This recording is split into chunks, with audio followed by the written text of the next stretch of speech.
Hey, what's up, everybody? Jimmy Smith here again.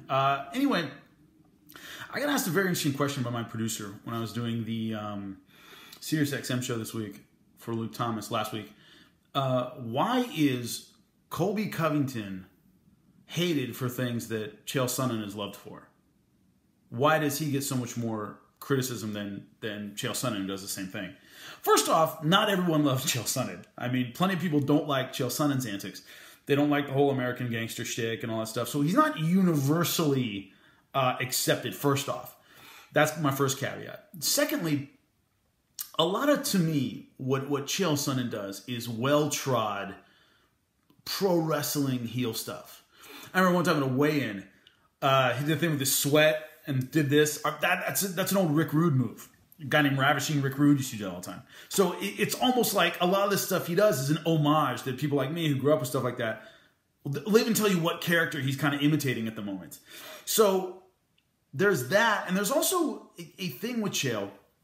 They did a piece with him for the Madison Square Garden show when he fought Vanderlei, where he talked about, we're going to settle this. And I don't mean in a courtroom try to settle it. I mean, what do you say? Like a spoon in a pencil sharpener out in the yard over a pack of cigarettes, that kind of settling. So he does this whole shtick, and then it ends. It fades to black. And then it fades up again.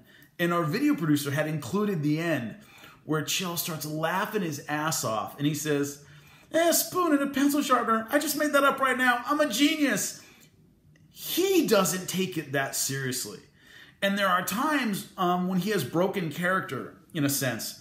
I remember when he was facing off with Tito Ortiz before their Bellator fight. And Tito Ortiz ended with something. He said something, he ended it with, and that's how it is, or something. And Chael, who's to my right, I believe, starts laughing and actually says, oh, that was a good one. That was a good one. I don't know if they end up catching it on camera, but there are these times when the theatrics kind of break down and you see that it's kind of a shtick and that Chael's kind of laughing at himself in little ways. You don't see that as much with Colby Covington. Also, Colby hasn't, he lost, of course, but he hasn't lost recently. He hasn't had those humbling moments that Chael had with Anderson Silva, for example. We're talking about he had a broken heart and all this stuff, and he's had to eat some humble pie. And he changed a little bit, or at least we saw it. Of course, he went back to the American Gangster, but we saw a little window into that. And also, he's done broadcast stuff and podcasts and a show on ESPN. So we've seen him more as a person than we have Colby Covington. Every interview I've seen with Colby Covington, he plays up the act or the whatever you want to call it, assuming it is an act. Also, you know, with calling Brazilians a bunch of filthy animals and the MAGA hats and stuff, he's taken it further than most people would consider comfortable.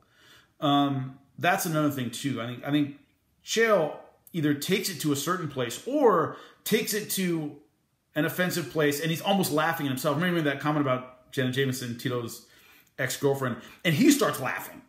Like, he starts laughing at himself in a sense. So I'm not excusing all of it. I'm just saying these are reasons why maybe people view Chael Sonnen more favorably than they do Colby Covington, even though their shticks are kind of similar.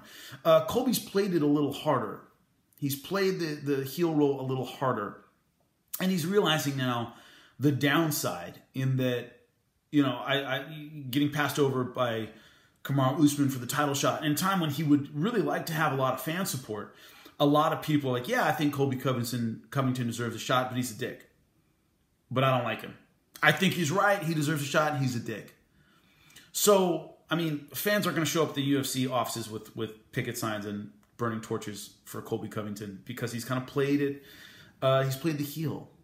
And so in a time when you need fan support, when it would be nice to have people behind you a lot, he doesn't have the support someone else in his position would because he's played it a little too much. So there's a downside to playing that heel is sometimes you need the fans behind you. You need the fans rallying to your cause, and I don't see him getting that because of the way he's behaved. So those are some of the differences. I was actually worried the first time I worked with Chael Sonnen in broadcast because the American Gangster, the most charmed, the biggest arms, that guy doesn't fit in a commentary booth. It doesn't. I mean, you got to be able to be impartial and somewhat neutral and be analytical, and I didn't know if Chael could do that. And at first he was in character a little bit too much, and then he slowly got away from that. And so I think he's gotten to the point where he can do the broadcast well. But that was a big concern I had working with Chael for the first time. Was, oh man, is he's going to, talk about how he beat that guy's ass and I'm the greatest of all time and undefeated. Okay, great, wonderful. That sounds great at a weigh-in. In the middle of a broadcast when you're calling a fight, that isn't great.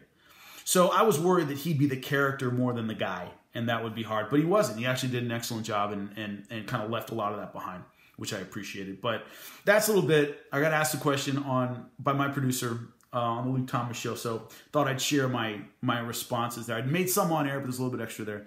Enjoy, and I'll be back with more soon.